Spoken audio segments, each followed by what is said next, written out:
Kalangan dunia usaha mengaku memahami pentingnya menerapkan kebijakan bekerja dari rumah atau work from home untuk mencegah penyebaran COVID-19. Meski ada perusahaan yang menerapkan sebagian karyawannya bekerja dari rumah, namun semua protokol kesehatan pencegahan COVID-19 sudah diterapkan bagi karyawan yang masih bekerja.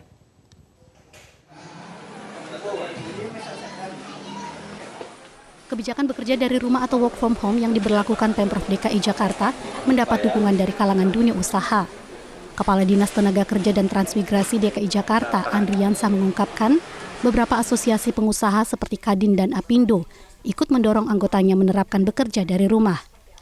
Meski tidak ada sanksi, namun banyak perusahaan yang sukarela menerapkan aturan bekerja dari rumah karena menyadari pentingnya mencegah penyebaran wabah COVID-19. Hingga 17 Maret, jumlah perusahaan yang menerapkan lebih dari 630 perusahaan dengan jumlah karyawan mencapai lebih dari 76.000 orang. Disnaker DKI terus memantau perkembangan efektivitas bekerja dari rumah, sekaligus memperbarui data perusahaan yang sudah menerapkan bekerja dari rumah. Kita membuat link.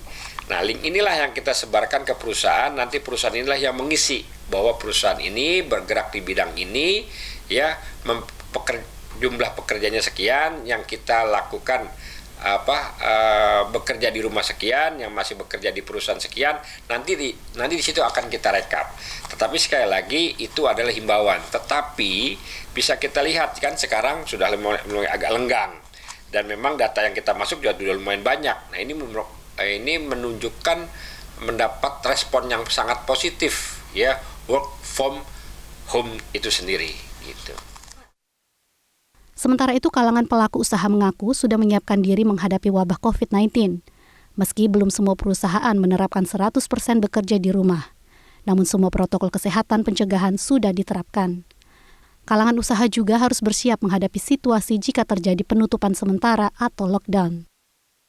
Karena kita nggak mungkin bisa berhenti pabrik, misalnya tutup pabrik, itu pasti akan pengaruhnya lebih banyak ya. Jadi saat ini mungkin kita harus melakukan step by step gitu. Jadi setiap waktu kita mesti evaluasi kembali. Memang mungkin ada waktunya memang benar-benar semua harus diberhentikan, bisa saja gitu. Tapi saat ini saya rasa belum saatnya seperti itu, dan ini harus bisa dikoordinasikan.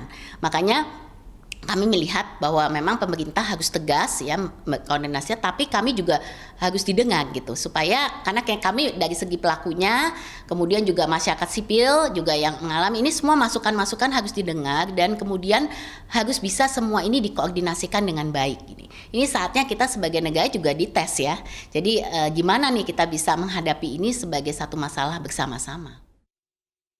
Sebelumnya, pemerintah menetapkan wabah COVID-19 sebagai bencana nasional non-alam dan menganjurkan masyarakat melakukan social distancing dengan bekerja, sekolah, dan beribadah dari rumah untuk mengurangi penyebaran virus COVID-19. Dari Jakarta, Tim Liputan Metro TV.